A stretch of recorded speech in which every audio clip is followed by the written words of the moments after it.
morning students, welcome. In the last video of business organization and management, we have discussed about the basic guideline principle for the organization. In today's video, we are going to remaining basic guideline principle for the organization. So, on the page number 230 in your book, there is fifth guideline principle of the organization is given, that is the fifth principle of delegation.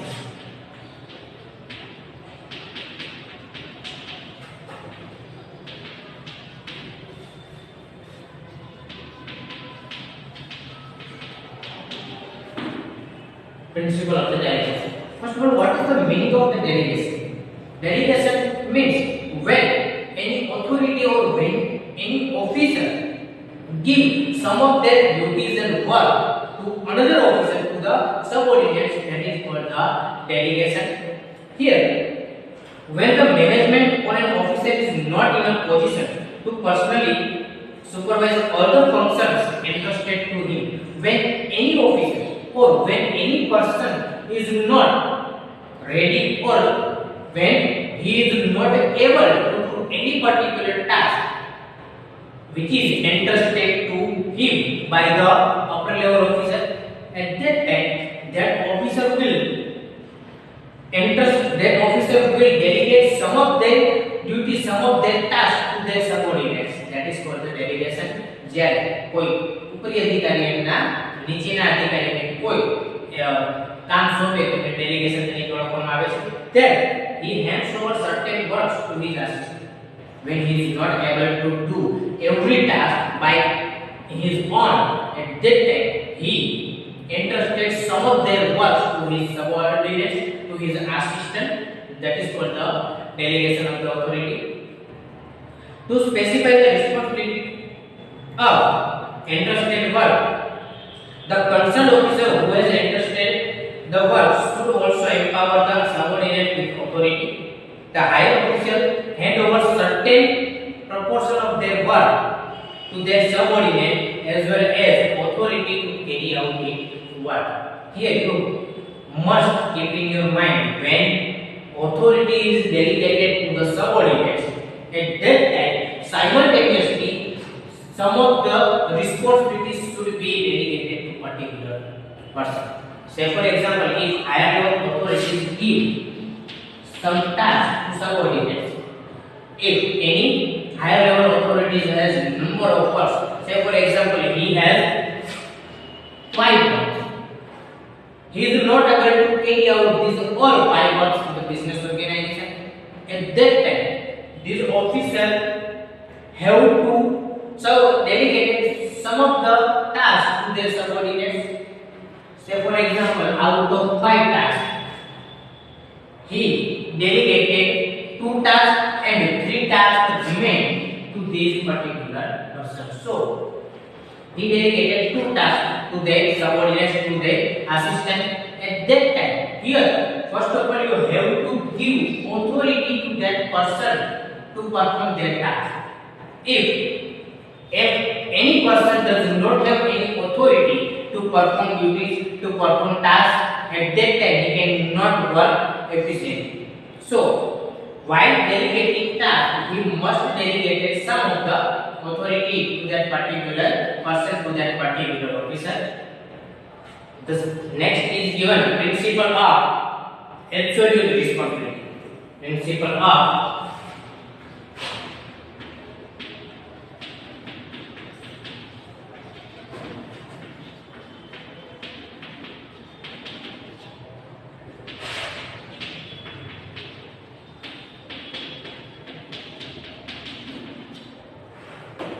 Principle of absolute responsibility.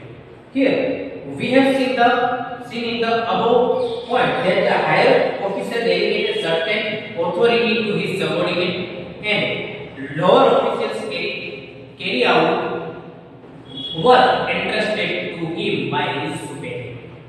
In this point we have seen that if any higher level authority delegated some of his tasks to his subordinates, After that, his assistant have to work according to the task which is delegated by the superior. But here we have seen, first of all, task or the responsibility is delegated to the employees. After that, the second is authority is delegated to that particular person, but responsibility can never be delegated to any person.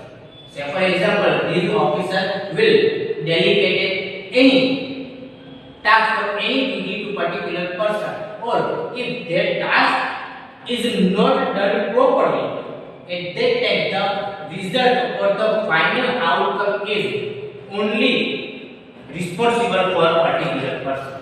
Say for example, this person gives one target 1 lakh unit per year. Any officer delegated task to their subordinate and he delegated work of 1 lakh unit to be sold or to be produced in the business organization.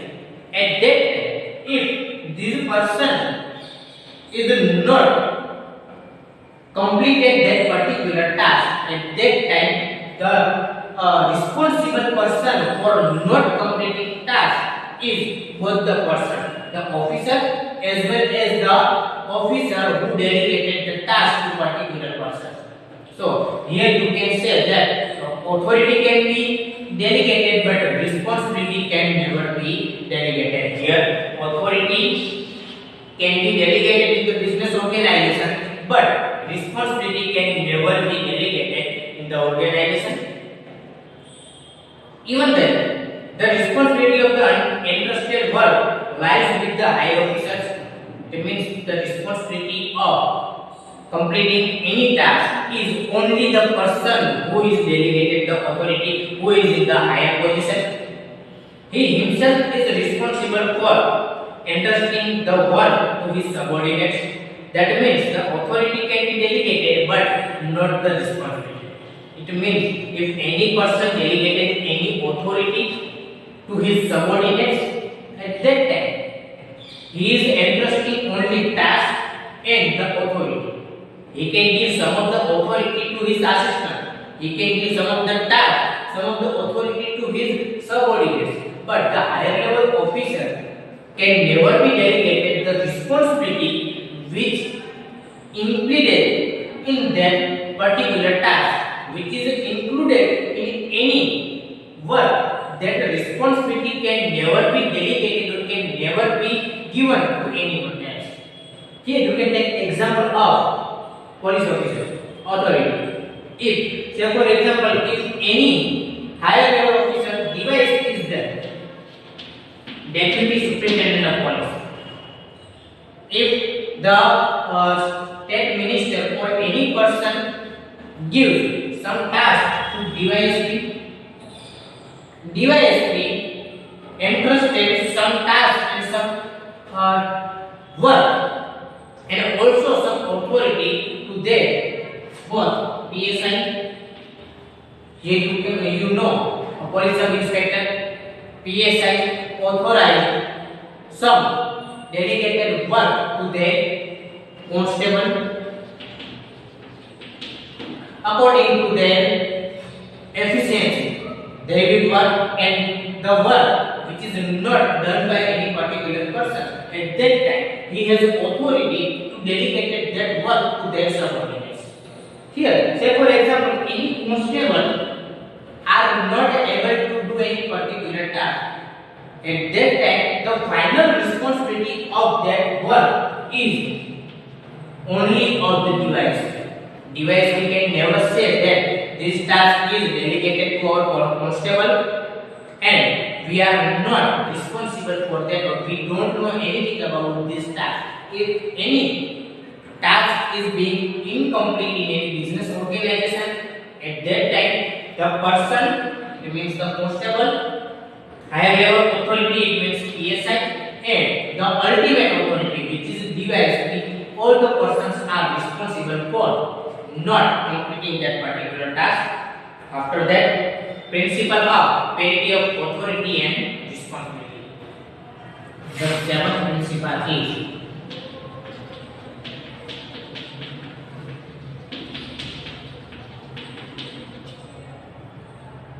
principle of parity of authority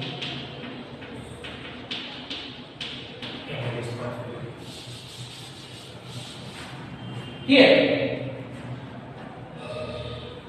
in this point, you can say or you can understand that authorities and responsibilities both are different, both are in different direction. Any person in the business organization can carry out his work successfully if only if he has entrusted with the authority as per his responsibility.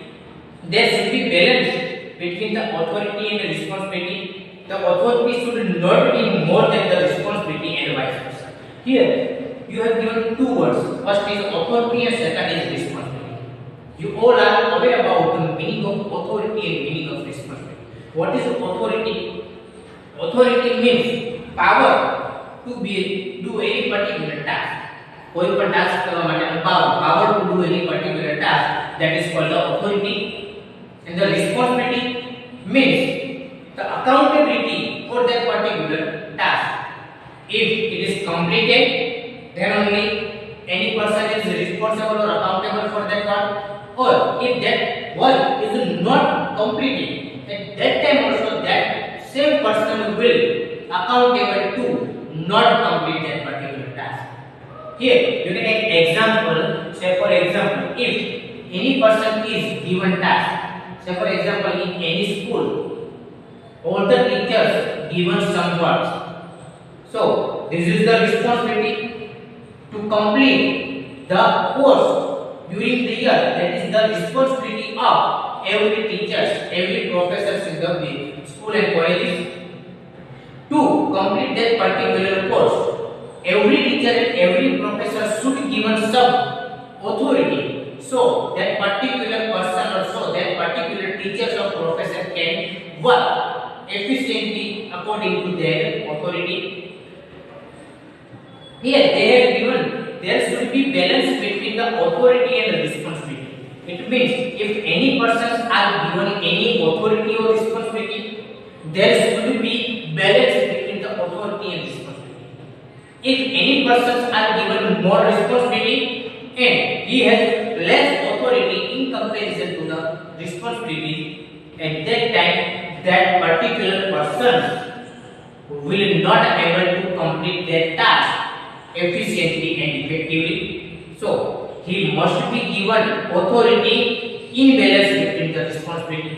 And on other hand, if any person is given highest authority, most of the Indian politicians have authority and most of the normal public are not capable to ask any question to any big politicians. Of course, there is a number of clause are there in our constitution, but very few persons can directly ask to our politicians. So here you can take example. There is no balance between authority and responsibility. If every politician have same authority and the same responsibilities, the ચૂંટણીમાં જોઈએ છે ઘણા બધા વાયદાઓ કરીને વહી જાય, but after the election completed, after election over, very few promises are completed by the politicians. So authority and responsibility should be balanced. If authority and responsibility both are not in the balanced manner, at that time the business organization or any other organization will not run smoothly. If any person has a higher responsibility and less authority, it is not right for that particular employee. It will create distrust among the employees. And if any persons are given more authority and less responsibility, at that time that particular person are not capable or are not ready to do any particular task in the given manner. So these both situations are danger for any business organization. So authority and responsibilities should be in the balanced manner in the business organization. After that, the eighth point is principle of unity of command. This is one of the most important principle of the organization.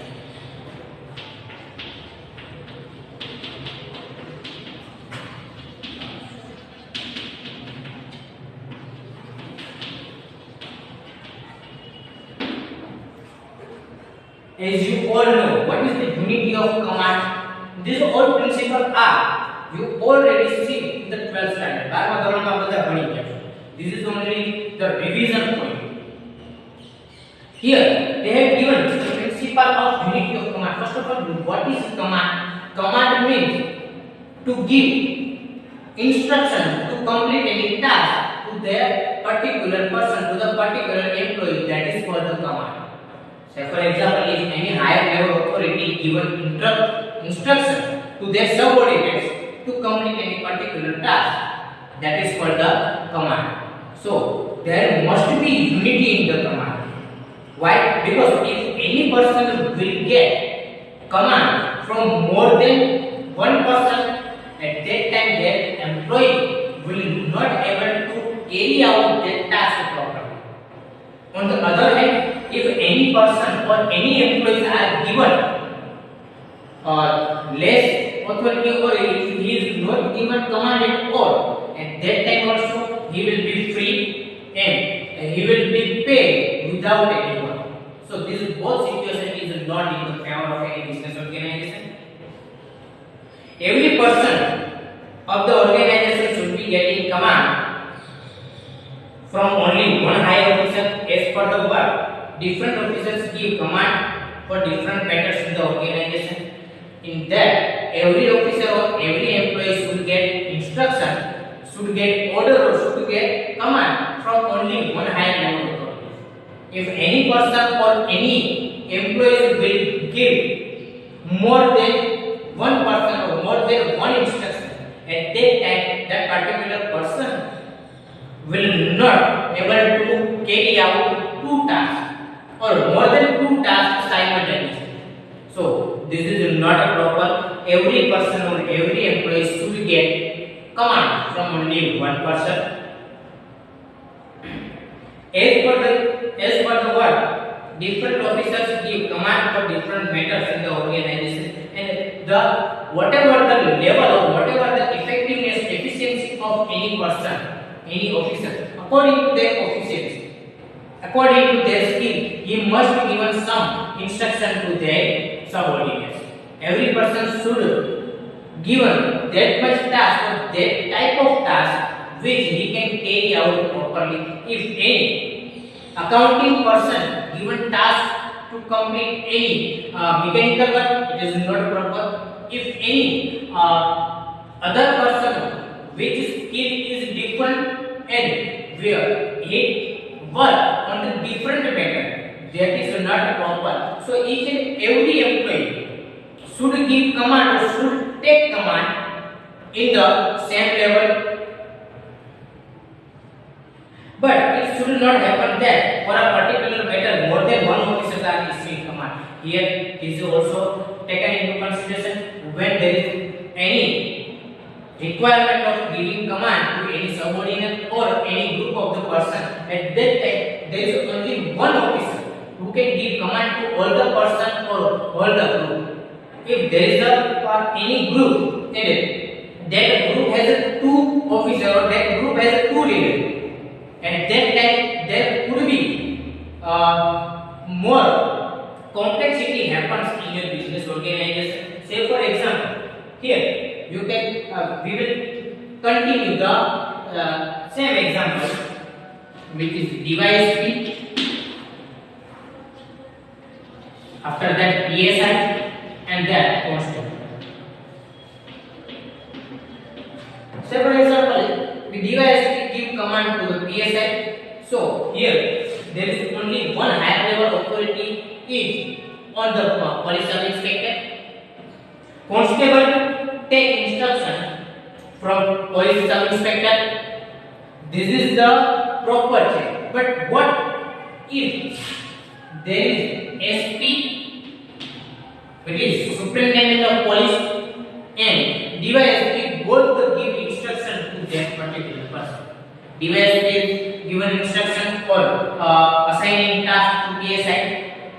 Superintendent of Police means SP also gives some of the tasks to the PSI. At that time, PSI or that particular person, that employee will not able to complete both the tasks in the same time. So it is very true for business organization to give proper command or to give only one officer's command to the particular person, to the particular employee. Henry Fayol, Luther Julie, Hamilton, etc. author have favored this principle, while Sinclair and Woodson have criticized it. Most of the famous experts inside of this particular principle, but there is some expert which is not in the favor of this particular principle. In that, Sinclair and Woodson say this is not a proper. Every employee should not get command from only one officer. He should be get command from more than one officer. This is said by the Sinclair and Woodson. On the other hand, Luther Julie, Henry Fayol, these experts say that every employee should get command from only one person. But if we see in the practical manner, at that time it is very rare if any person or if any employee will get instruction, will get order from only one person, at that time he is more effectively done that particular task. But if any person or if any employee will get more than one instruction from their higher level authorities, if he has more than one higher level authority, at that time that person will not able to do that same task in the effective manner. After that principle of departmentation.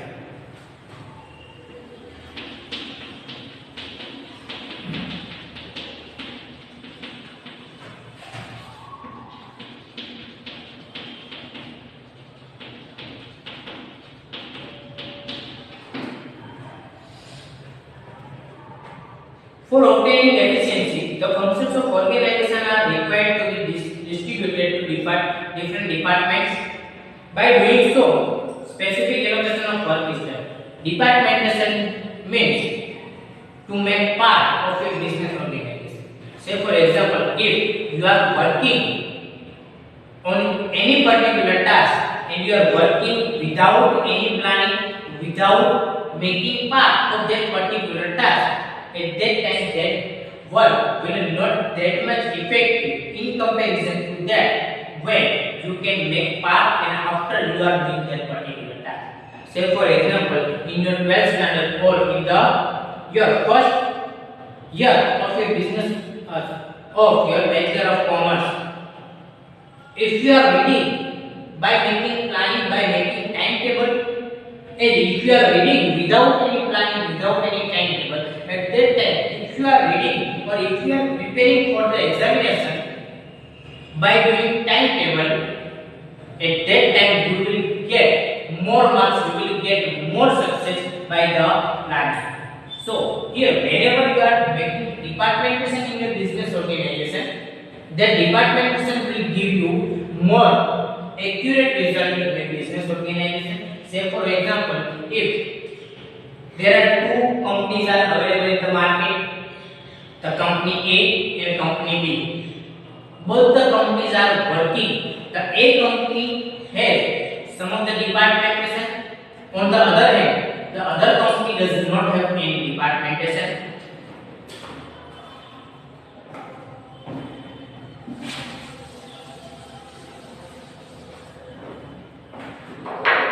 Say for example, there is two companies are available, A and B. Both the companies' production system is same. Employees also same number of the employees are working in the both the business organization. Company A work according to the departmentation. Here is department like selling, planning, budgeting. There is a number of departments are in company A, while in company B there is no any department. There is only one higher level authority, and that officer work according to their wish, according to their dream. At that time, in this company, all the tasks are done as per the accurate level of your business organization. Say for example, if any problem arises related to the selling, only selling department will handle it. All other persons are free and they are only carry out their normal work. If any finance related problem arises or any finance related question arises in your business organization, only finance departments will engage in that particular problem or in that particular question. All other department will work according to their work. There is no change in the work of the other departments. On the other hand, on the B company, if any problem or if any question arises in the business organization, because there is only one higher level authority, he will complete or he will solve that particular question or that particular problem. If only one problem or in any one error, all the officers will engage in that particular problem and it will create hurdles in the business operations. So if in any business organization, if there is a departmentation will remove some of the errors and make clear the path of a business operations.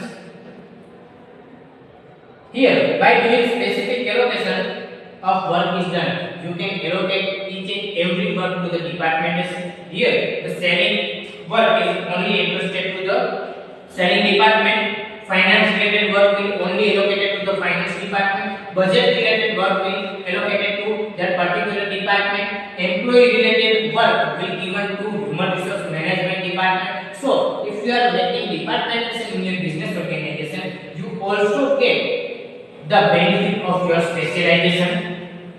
Responsibility, work area, authorities of every department should be made very clear, as well as relation with other departments also should be made clear. Here, one thing should be kept in your mind while you are making department in your business organization. Each and every department must have clear idea about what he has to do in the business organization. And on the other hand, every employee or every business operations should be engaged with another. Say for example, selling department head and planning department head both have, if there is no coordination between them, at that time your business cannot run smoothly. So there must be harmony between the departments. After that, principle of authority.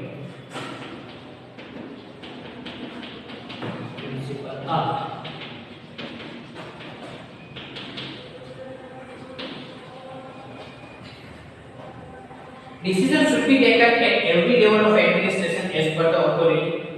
The decisions for which no authority is issued should be brought to the top level management. Decision of any type should not be taken by anyone at any level going beyond his authority. It means whatever the authority in your business organization has or your business employees has, all the decisions should be taken as per the authority. Say for example, if there is a departmentation in your business organization, there is a 5 departmentation in your business organization. So every authority should be taken decision as per their authority, as per the authorities assigned to that particular task. Here, one thing must be kept in your mind. While any authority taking any decision, that decision should be in the level of their authority. Any person do not take decision beyond their authority. Whatever the authority level have to that particular person, he must be take decision according to their authorization. On there should be not any task which does not given any particular person. Say for example, there is given the decision for which no authority is issued. It means in your business organization, if there is no authority is issued to any task, that particular decision must be taken by top level authority in your business organization. But it is very beneficial for you. There should not be any task remaining undone in your business organization. If this happens in your business organization, at that time every decision should be taken by the authorized person. And if all the decisions are taken by the authorized person, there is very less possibility to not complete that particular task in the time or in the given manner. So these are the more guideline principle of the organization. There is still some guideline principle are remaining in our coursework that will be discussed in our next video. Thank you.